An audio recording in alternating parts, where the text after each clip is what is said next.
बहुत ज़्यादा भीड़ चल रही है। हमने स्क्रीन प्रोटेक्टर लगवा ही लिया, ठीक है, और हमने ग्रिप भी लगवा ली। सुजुकी एक नंबर परफॉर्म कर रही है। कितना बिल बैठा है?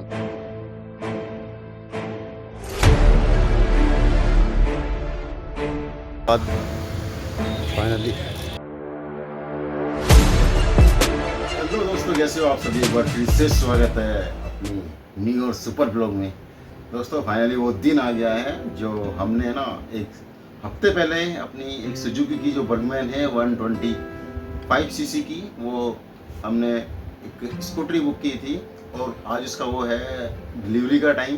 तो फाइनली चलते हैं और उसकी डिलीवरी लेते हैं। और सबसे पहले आपको बता दें भाई, सबसे पहले बहुत बहुत थैंक यू आप ऑडियंस को कि आपने इतना सपोर्ट दिखाया और इतना प्यार दिया। क्योंकि जब कोई न्यू मोटो ब्लॉगर होता है तो उसको ये टेंशन रहती है कि वो सक्सेस हो पाएगा या नहीं हो पाएगा, लेकिन फिर भी आपने जितना भी प्यार दिया है वो सल्यूटेबल है। वाह भाई वाह, मज़ा आ गया। और चलिए उसके बाद स्कूटी को लेके आते हैं और आके उसमें कुछ मॉडिफिकेशन है। और उसमें साथ में ही सबसे पहले आपको बता दें कि उसमें दो जो व्हील है वो एक्स्ट्रा लगते हैं। अभी एक हफ्ता आने के बाद एक हफ्ता और लगेगा, क्योंकि उसको दो व्हील एक्स्ट्रा लगेंगे। उसके बाद वो रजिस्टर्ड होगी और रजिस्टर्ड होने के बाद में उसमें crash guard, fog lamp, screen protector और बहुत सारे काम हैं जो आपको हम उसमें करवा करके दिखाएंगे। तो फाइनली मज़ा आ गया यार। ये सब आप लोगों का प्यार है और बाकी ऐसे ही प्यार बनाए रखना, ठीक है। और बाकी इस ब्लॉग के अंत में हम आपको बताएंगे कि टोटल इस पर कितना खर्चा आ गया है। तो जी फाइनली एक हफ्ते की बुकिंग के बाद हमें अपनी न्यू बर्गमैन मिल ही गई।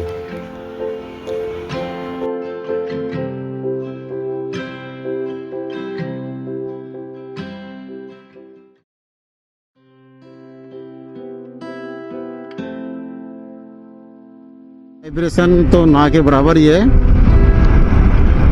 और ये अपना है सुजुकी का बर्गमैन। फाइनली हमने सारी इसमें एसेसरीज लगा ली है इधर की। और फॉग लैंप हमने आगे लगा लिया, फॉग लैंप भी। और हमें यदि रात में राइड करनी पड़ी तो वैसे तो मैं रात में राइड इमरजेंसी ही करता हूँ, लेकिन फिर भी यदि रात में राइड करनी पड़ी ना तो हमें ज़रूरत नहीं पड़ेगी अंधेरे से परेशान होने की। पावर बढ़िया है एकदम यार। 125 सीसी वास्तव में लगती है कि वास्तव में 125 सीसी है। अब तक उसे 2019 से मैं उसे चला ही रहा हूँ और लगभग टोटल 47,000 किलोमीटर चल चुकी है। उसमें से 10,000 हमारी फैमिली ने चलाई है, बाकी के 37,000 मैंने चलाई है उसको। मतलब अच्छा उसने साथ निभाया है और ऐसा परेशान भी नहीं किया। मतलब थोड़ा सा हाँ, उसका खर्चा थोड़ा ज़्यादा है, क्योंकि अब आखिर के ना वो ज़्यादा परेशान हो रही थी, पता नहीं क्या उसमें दिक्कतें आ रही थी। इसलिए बिल्कुल सोच विचार के मैंने कहा अपना ये सही है। व्हीकल को अपने देखते हैं लोग, वास्तव में लगता है कि अब राइडर जा रहा है। और ये देखो सामने सनसेट क्या मस्त हो रहा है।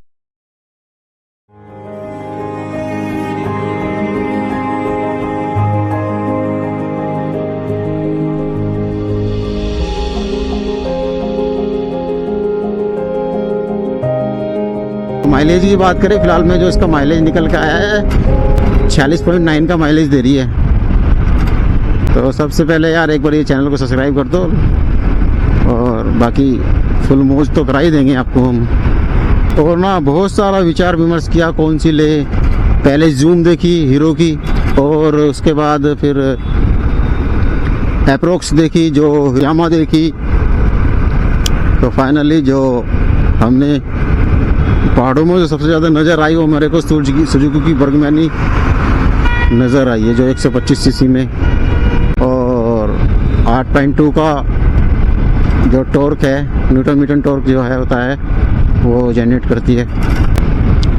और अभी जो निकला हूँ ना नॉर्मल टी शर्ट में निकला हूँ, क्योंकि जब मैं दूर जाता हूँ या लंबे जाना होता है ना तो मैं जैकेट वगैरह पहनता हूँ, वरना अभी नॉर्मल में तो गर्मी इतनी ज़्यादा है।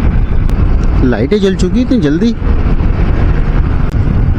और कभी कभी ना मेरे को जो एवरेज दिखाता है ना 4.7.3, तो कभी कभी तो मेरे को उस पर डाउट होता है कि यार ये वास्तव में इतना एवरेज दे रही है, यदि इतना एवरेज दे रही है तो इतनी क्यों नहीं चली। तो वो थोड़ा सा समझ के बाहर हो रहा है कि या तो अभी सुजुकी वालों ने इसका जो फ्यूल है वो ज़्यादा खोल रखा है, क्योंकि उन्होंने बोला कि 500 से 700 किलोमीटर पर इसकी सर्विस करानी है, तो हो सकता है तब इसका फ्यूल सेट हो।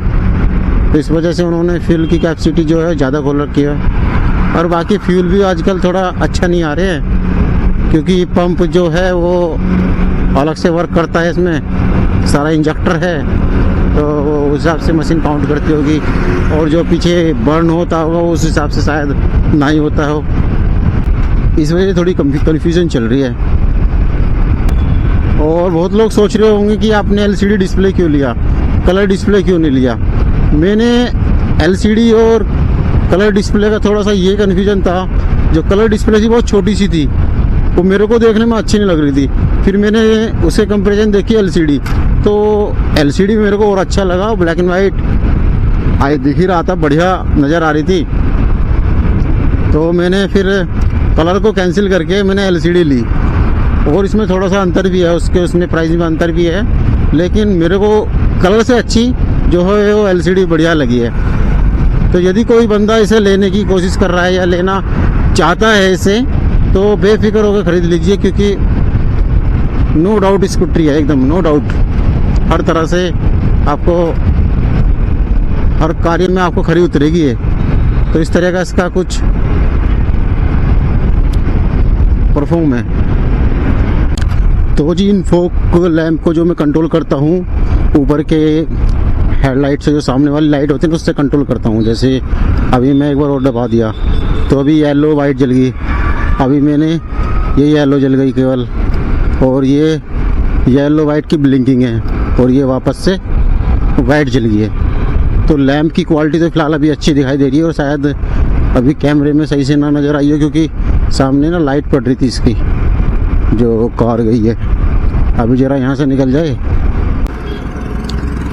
तो फाइनली मैंने सारा कार्य करवा लिया है कंप्लीट, और लाइट वगैरह फॉग लैंप वगैरह का फुल इंस्टॉलेशन हो गया। और अब आई चेक की बारी, क्योंकि इस समय दिन था तो मैं चेक सही से कर नहीं पाया। तो अभी यह है विदाउट फॉग, ये मैंने कंट्रोल किया है यहाँ के स्विच से, जो हेडलाइट का स्विच होता है जो लॉन्ग डिस्टेंस के लिए होता है ना। तो यदि मैं इसको वापस करता हूँ तो ये वाइट लाइट जल गई है यहाँ पे, और यदि मैं इसे दोबारा प्रेस करता हूँ तो येलो लाइट जल गई है, और यदि मैं इसको वापस वो करता हूँ तो ये ब्लिंक करती है वाइट येलो, और वाइट वापस से वहीं पे ले आता हूँ तो ये वापस वाइट पे आ जाती है। तो एक बार आप क्वालिटी देख लो।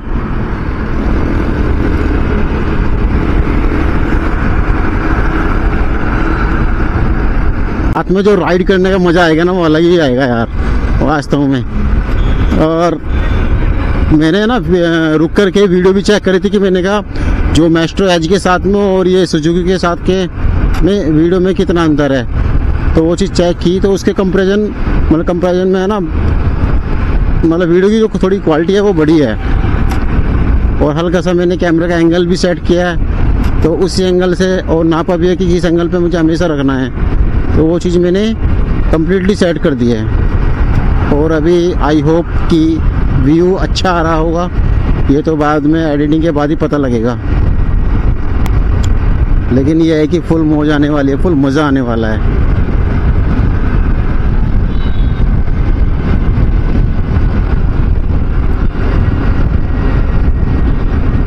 तो जी वही है NH58 जिससे हम देहरादून से आते हैं और ऋषिकेश से आते हैं। अधिकांश इसी रोड से हम आए हैं, बाईपास करता है ये मुजफ्फरनगर को। तो ये बढ़िया रोड बनाई दी है फाइनली।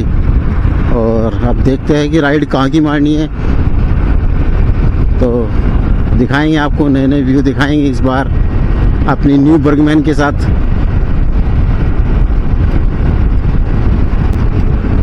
तो जी मैंने ना बर्गमैन का जो नाम रखा है ना, वो मैंने नाम रखा है ब्लैक चीता। तो ये वास्तव में ब्लैक चीता है, पूरा देखने में भी ब्लैक ही है। तो ये है अपना ब्लैक चीता, या ब्लैक पैंथर भी बोल सकते हो। और फाइनली वाह जी वाह। ना रात की राइड का तो मज़ा ही अलग है यार। जो सफ़र रात में मज़ा करने में आता है ना, वो वास्तव में दिन में नहीं। दिन में थोड़ा सा बोरिंग सा हो जाता है, रात में थोड़ा सा क्राउड से और वैसे थोड़ा सा रिलीफ मिलता है। काफ़ी शोर शराबा कम, इतना मतलब व्हीकल चलते हैं इतने ज़्यादा नहीं चलते, दिन में थोड़ी कम हो जाते हैं, लेकिन मज़ा फुल आने वाला है। जब मैं हमेशा राइडर की जो है वीडियो देखता था, दीप भाई की, स्वाति मैम की और चंदन भाई की, वे इतनी तेज गति से जाते हो, सामने से व्हीकल आए थे, तो वास्तव में अब पता लगा कि कंट्रोल कैसे होते हैं। जो डिस्क ब्रेक होते हैं ना, वास्तव में वे कंट्रोलिंग उनकी बड़ी अलग गजब होती है यार। क्योंकि अभी तक मैंने मैस्ट्रो एज में ड्रम ब्रेक है, तो उसमें थोड़ा सा ब्रेक की बहुत ज़्यादा इशू था। ब्रेक कराओ एक महीने पे या 100, 150, 200 किलोमीटर पे ब्रेक बेकार, तो मैं ब्रेक को लेकर के उसमें बहुत परेशान था। और डिस्क ब्रेक में वाकई में इसमें डिस्क ब्रेक है अगला जो है, तो फ़ायदा मिल रहा है कि वास्तव में डिस्क ब्रेक का काफ़ी अच्छा फ़ायदा होता है, मतलब अच्छा रहते हैं डिस्क ब्रेक। थोड़ा सा ना हल्का सा नॉइस आ रही है। ये मेरी जो बैसाखी रखी है ना, ये सही से ना अभी मतलब फिक्स नहीं हुई, थोड़ा सा वाइब्रेशन कर रही है। और इसके बाद अभी थोड़ा सा सोचेंगे इसका क्या करना है। तो ना ये तो जो वॉइस क्वालिटी में काफ़ी इफेक्ट डालेगी, तो दिक्कत आएगी। नॉइस नहीं चाहिए बिल्कुल भी, एक्स्ट्रा नॉइस की, खटर पटर की, तो इसका भी कुछ जुगाड़ लगाएंगे। और भाई कैसे कर रहे हो, कैसे कर रहे हो, कैसे कर रहे हो? अच्छा, वाह क्या बात है।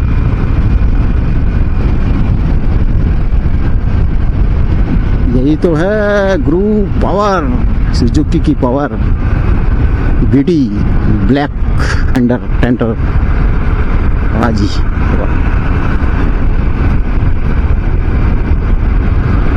धूल आज ही मैंने वॉश करवाई यार। धूल देखो, अरे अरे अरे अरे पूरा जम गई होगी, खतरनाक धूल है यार। भाई धूल का तो नाम निशान। मैं अभी पिछले ब्लॉग में गया था ऋषिकेश नहर के रास्ते, भाई बड़ा मज़ा आया। डस्ट तो मतलब नो, डस्ट तो बिल्कुल एकदम डस्ट फ्री है वहाँ। यहाँ पे इतना ज़्यादा डस्ट है यार हाईवे पे, पता नहीं क्या ही सीन है यहाँ हाईवे का। हमारे इंडिया में इतने हाईटेक रोड बन रहे हैं, लेकिन डस्ट को लेकर के ना आज भी दिक्कतें बहुत हैं। घर पहुँचेंगे, निकले हुए 3-4 घंटे हो गए निकले हुए।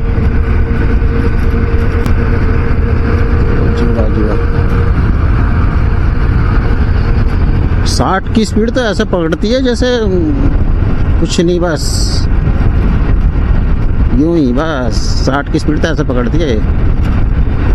मतलब मैस्ट्रो में 60 का आना तो एक मतलब उसमें चैलेंज भरी बात थी। ये तो 60 तो ऐसा आती है कि जैसे एक नॉर्मल इसकी जैसे एक नॉर्मल स्पीड होती है 60। सपोर्ट बहुत ज़रूरी है, और आप मुझे सपोर्ट करोगे तो मेरा भी थोड़ा सा फ़ायदा ही है। फ़ायदा ये है कि भाई अपने चैनल को ग्रोथ मिलेगी, और नए नए आपको दृश्य दिखाने में थोड़ी सी मोटिवेशन जो है वो आपसे मिलती है।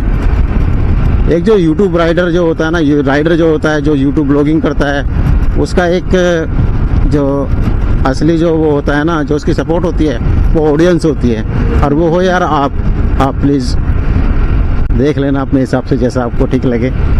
भाई बाकी की मेहनत अपनी तरफ से पूरी करेंगे हम। ये हजार्ड मैंने यहाँ से ऑन कर रखा है, तो ये हजार्ड जल रहा है, और ब्लू लाइट मैंने यानी कि फॉग लैम्प चला रखे हैं, तो जिस वजह से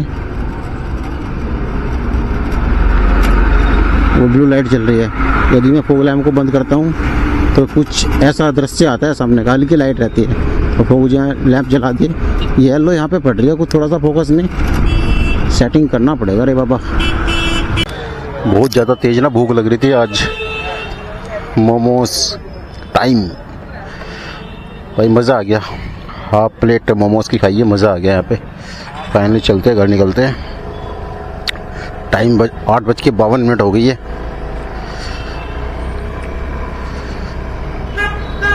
तो हेलो गाइस, कैसे हो? एक बार फिर से वापस आ गए हम सारा काम करवा के।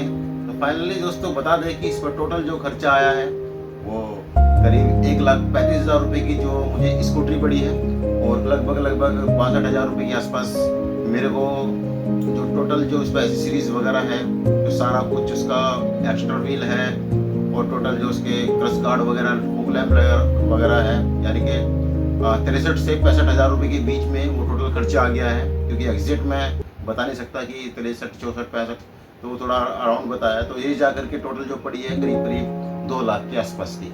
और उसमें अभी कुछ चीज़ें बाद में याद आएगी, तो आपको पता ही है, क्योंकि ये समझ लीजिए कि अगर उसमें मान लीजिए बाद में कुछ उसमें खर्चा करना पड़ा तो 5-7 हज़ार रुपये तो ऑलमोस्ट आएंगे ही यार। तो फाइनली जो ये खर्चा फिलहाल का जो प्रोजेक्ट में खर्चा पड़ा है वो 2 लाख रुपये का पूरा खर्चा पड़ा है। तो भाई 2 लाख रुपये खर्च हुए हैं, तो 2 लाख रुपये खर्च हुए हैं। तो बस अब आप फुल न्यू राइड पे मौज करना, और चैनल पे बने रहना, सब्सक्राइब कर देना, और फुल इंजॉय आपको हम कराने वाले हैं।